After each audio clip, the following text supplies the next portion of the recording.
Pozdravljam vas, dragi prijatelji.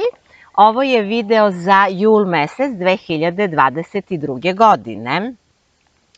U videu ću govoriti o značajnim tranzitima planeta i na kraju videa ću reći nešto o konjunkciji Urana i Rahu, što će biti najznačajniji događaj u julu, mada se dešava na samom kraju jula i početkom avgusta. Pun mesec će se dogoditi u Jarcu 13. jula, a mladi mesec u znaku Lava 28. jula. Sunce je do 22. u Raku, odnosno Krabi, govorit ćemo ovde Kraba, posle toga je u Lavu. Merkur je do 5. u Blizancima, do 19. je u Krabi, a posle toga se nalazi u znaku Lava. Venera je do 18. jula u Blizancima, posle je isto u Krabi. Mars je do 5. u Ovnu, posle je u Biku. Jupiter je u Ovnu do 29. i od 29. je retrogradni u znaku Ovna. Saturn, Uran i Pluton su retrogradni, a Uran od 8. jula prelazi na 18. stepen, koji će biti stepen te značajne konjunkcije koju očekujemo krajem jula i početkom avgusta. Mesec jul počinje izazovnim događajima, naime 1. jula je kvadrat između Marsa i Plutona. Su vrlo nasilne energije koje se susreću u teškom aspektu. Taj aspekt predstavlja surovu borbu za moć, ali na sreću ona ne traje dugo. Tenziju neku na početku meseca će najviše osetiti Ovnovi, Škorpije i Jarčevi. Dalje, od 2. do 9. jula Merkur će praviti puno aspekata dok se nalazi u znaku Krabe. To je znak u kome je naglašena emotivna percepcija, pa svi ovih dana možemo previše duboko i konfuzno proživljavati ono što se dešava. Zašto kažem konfuzno? Pa zato što je sa stanovišta racionalnog mišljenja, jer tako previše emocija deluje konfuzno. U suštini, mislim, ništa čudno se ne dešava, samo smo više emotivni, ne možemo da objasnimo određeno svoje ponašanje. Nema racionalno objašnjenje, je li tako? Takvo ponašanje. Najemotivniji dan u julu je 18. jul, kada će Merkur biti u Krabi i praviti opoziciju na Plutona, znate. Tako da tu može da se pojave i neki strahovi ili da se neko osjeća izneverenim ili nešto tako. Mogu biti čak dominantna ta neka negativna osjećanja. Inače, dok je Merkur u Krabi, a to je kao što smo rekli do 19. jula, naglašena su porodična pitanja i to je često dobar period za porodične susrete, izlete, ručkove i slično. Ali kao što to biva, takvi susreti i akcije su emotivni iz mnogo razloga, a zbog toga, jel tako, vrlo često mogu da budu i neprijatni, jer mi se obično najviše projektujemo na svoje članove porodice, tako da u krugu porodice i najviše učimo o sebi. Već 19. jula će i Sunce biti u opoziciji na Plutona, a ovaj aspekt je sličan prethodnom. Svaki aspekt sa Plutonom nosi u sebi nešto tajanstveno, nešto što je od nas sakriveno ili pak nešto što mi krijemo od drugih. Opozicije Merkura i Sunca na Plutona mogu da simbolišu skrivenu putenost, ali mogu značiti i nevidljive prepreke koje čovek sam sebi stvara. Čak ovi aspektu mogu predstavljati i neke samodestruktivne tendencije. Toga naravno danas imamo mnogo. Dok će Sunce biti u Krabi, napravit će i sekstil na planetu Uran, desit će se to 13. jula. To je odličan aspekt koji može da označi nagli uspeh, može da nekoga neočekivano uzdigne i da mu tako da veću slobodu i nezavisnost. Na mundanom nivou ovaj aspekt može značiti da će svetski moćnici učiniti neku naglu odluku koja će potencijalno poboljšati stanje vezano za ishranu, cene hrane, cene sirovina. Znate, mnogo toga se dešava u svetu i pozitivnog, što mi u stvari ne znamo. Znate, nakon nas neprekidno spašava i neprekidno bojkotuje planove svetskih moćnika, takozvanih globalista. Tako da stalno ima i pozitivnih vesti. Naravno, mi ne znamo tačno šta. Evo sad učimo iz astrologije, ne možemo da saznamo nešto iz vesti na televiziji ili gde. Inače, 16. jula će na istom stepenu se susresti Sunce i Merkur. Kada je neka planeta na sunčevom tronu, odnosno u naručju sunca, kako to kažu Indijci, u naručju sunca, onda se taj aspekt zove Kazimi u indijskoj astrologiji, u Jotišu. Toga dana će biti najjasniji taj smisao Merkura u Krabi. Dakle, on donosi neka posebna osjećanja, dalje, posebna istorijska znanja, vrlo dobru memoriju, dobra sećanja i mnogim ljudima donosi omiljenost u krugu bliskih ljudi, znači vrlo kvalitetan aspekt. Od 19. Merkur je u lavu, a od 23. je i sunce u lavu. Baš 23. jula, kada sunce uđe u znak raka, i Merkur će praviti jedan od najsrećnijih aspekata, biće to trigon sa Jupiterom. Rekla bih da je 23. jul najsrećniji dan u mesecu. Ovakvi dani su često optimistični, bez obzira na realno stanje stvari, donose neke srećne okolnosti onima koji se bave pisanjem, literaturom i komunikacijom posebno. Donose i dobre vesti u vezi ispita i školovanja. Međutim, do kraja meseca Merkur će nas još nekoliko puta iznenaditi. Naime, 28. jula će biti u kvadratu sa Uranom. Tada će biti teško prezentovati nove ideje i napraviti neki dogovor. Takođe, 31. jula će biti u opoziciji sa Saturnom, što donosi prepreke u trgovanju i u komunikaciji, kao i u potpisivanju ugovora i sklapanju dogovora. Suprotno optimističnom 23. julu, 28. je u stvari pesimističan dan, pa neka veze, neka bude jedan takav. 13.7. je pun mesec u Jarcu, što je fantastična vest za sve nas. Zašto? Pa zato što Jarac označava vladu, vladajuće strukture, kao što su ministarstva, uopšte označava one koji odlučuju i donose zakone, kako u državama, tako i na naddržavnom nivou. I tamo se još uvek mota Jarac, a naravno tih naddržavnih struktura ima jako mnogo. Ljudi misle da vladaju nekakve vlade u državama, što je potpuno smešno. I zaista su nam do sada sve te vlade koje vladaju u današnje vreme priredile mnogo zla. Svaki pun mesec označava kraj nečega. Dakle, mladi mesec je bio 2. januara u Jarcu i sve što je tada planirano sada se polako završava. Postavlja se pitanje da li možemo očekivati da će neke vlade pasti narednih meseci, da će mnoge odluke biti odbačene.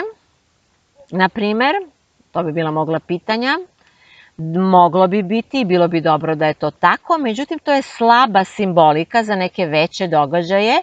Nama, da bi se desilo zaista nešto veliko, da bi pale neke velike vlade u svetu ili u našoj zemlji, potrebne su i druge planetarne konstelacije. Tako da se postavlja pitanje, pa ima li i drugih konstelacija? I odgovor je da, naravno ima, reći ćemo nešto o tome kasnije. Ovaj pun mesec se dešava na 21. stepenu Jarca, dakle u konjunkciji sa Plutonom i, što je još zanimljivo, sa Plutonom u horoskopu Amerike. O Plutonu Amerike, odnosno Sjedinjenih Američkih Država. O Plutonu Amerike smo pričali u mnogim videima i setit ćete se da Amerika prolazi kroz period povratka Plutona, kako se to označava, što znači da će doživeti neku vrstu kraja ili pak potencijalno transformacije narednih nekoliko godina. Ali ovo je sasvim sigurno najveći mogući test za moć Amerike i ta moć polako opada. Pluton naravno predstavlja najveću moć, ogroman novac, strah, smrt, sve one teme koje često kažem nisu za svakoga. Znači ne može to svako da izdrži, niti pojedinci, niti kao, na mundanom nivou neke državne strukture, narodi ili već gde se ovaj Pluton u horoskopu nalazi. Pretpostavljam da je, to jedan od niza simbola koji znače kraj moći Amerike, ali ajde da sačekamo da vidimo šta će se dogoditi narednih meseci. Tokom punog meseca Venera i Neptun su u kvadraturi, a to nije dobar aspekt za one koji su prethodnih 6 meseci imali nerealne planove u vezi novca i investicija. A to važi i za pojedince i na mundanom nivou. 28. jula je mladi mesec u lavu. Ovaj mladi mesec nagoveštava preokret. Na dan mladog meseca Merkur će biti u kvadratu sa planetama u biku, koje su veoma bitne i koje krajem ovog meseca i prvih dana avgusta donose ne samo preokret, nego i burne reakcije u svetu u vezi uništavanja biološkog života na zemlji, u vezi hrane, potencijalno ugrožene imovine građana, u vezi novca, cena sirovina i mnogo toga što predstavlja arhetip bika. Ali to nije sve. Narednih 6 meseci treba da se izbirimo za sebe i da ne dozvolimo da ludaci koji su se domogli moći na ovom svetu sprovedu svoje sulude planove, koje oni nazivaju novi svetski poredak. Nema potrebe da se podsjećamo šta oni sve žele da sprovedu. Mi sasvim dovoljno o tome znamo, međutim ovo nije uvertira za događaje samo u narednih 6 meseci. Ovaj mladi mesec nas sada priprema za događaje čiji ciklus će trajati oko 18 godina. Naime, već krajem jula i prvih 9 dana u avgustu, Uran i Rahu, kako ga zovu Indijci ili mi kažemo severni mesečev čvor, će biti u konjunkciji. Znači, Uran i Rahu u konjunkciji u biku na 18. stepenu. To je veoma važan događaj sa stanovišta mundane astrologije, a takođe može biti značajan i u životima nekih pojedinaca, posebno recimo bikova i škorpija koji imaju planete oko 18. stepena. Čak će se im pridružiti i Mars 1. i 2. avgusta, čime će ova konjunkcija dobiti na dinamici. Konjunkcija, kažemo, bit će na 18. stepenu i interesantno je pogledati kada su se poslednji put sreli Uran i Rahu u biku, eventualno sa Marsom. I izgleda da je to bilo poslednji put 324. godine pre Hrista. Sreli su se skoro na tom 18. stepenu, odnosno susretali su se na 17. i 18. stepenu bika, ali je tada u blizini, u toj konjunkciji na 19. stepenu bio i Pluton. Kada čovjek istražuje ovaj period, nađe samo događaje vezane za Aleksandra Velikog i njegova osvajanja.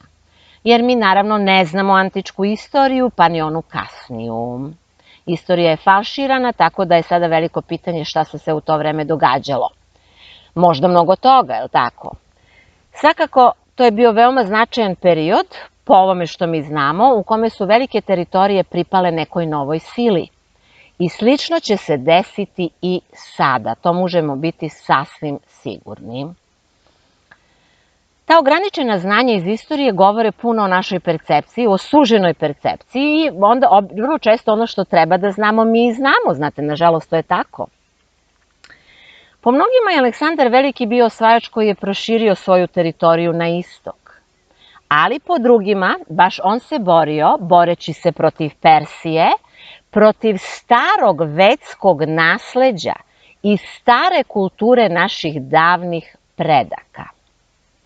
O tome najčešće govore sanskrtolozi, dok ostali istoričari govore o onom prvom.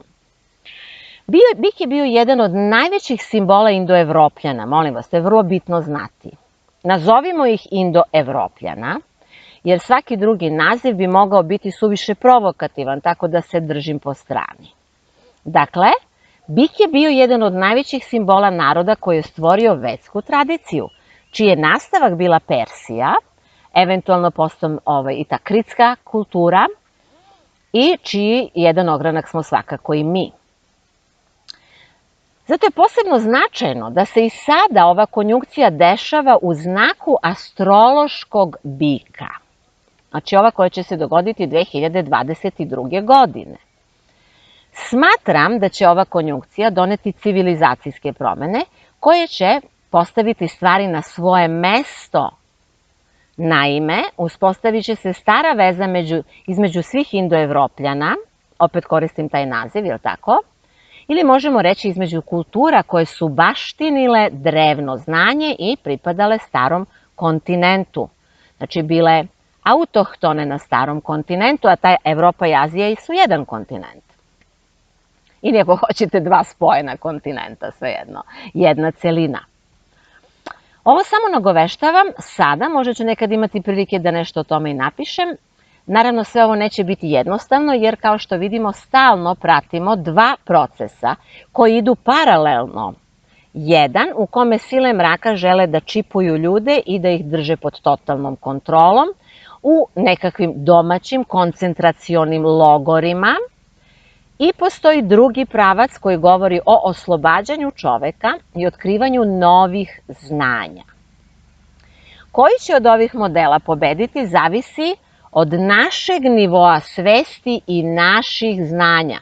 Molim vas, svi smo odgovorni. Svako mora kroz sebe da raščisti sa prošlošću i sa zabludama prošlosti da bismo mogli da stvorimo taj novi svet. Među Srbima je poslednjih godina popularna teorija da je Aleksandar Makedonski bio Srbin, jer su Grci i njega i njegovog oca smatrali varvarima, je li tako, koji ne znaju grčki. Dakle, to je sasvim moguće, ja to ne znam, je li tako, da li je bio Srbin ili nije, sasvim izvesno da nije bio Grk. Isto ima različitih tumačenja. Po jednima on je spojio, čak uz pesmu, narode istoka i zapada na starom kontinentu, a po drugima, kao što rekosmo, on je uništio staro nasleđe. Ali iako ne idemo tako daleko i pratimo samo konjunkcije Urana i Rahu, otkrićemo puno toga.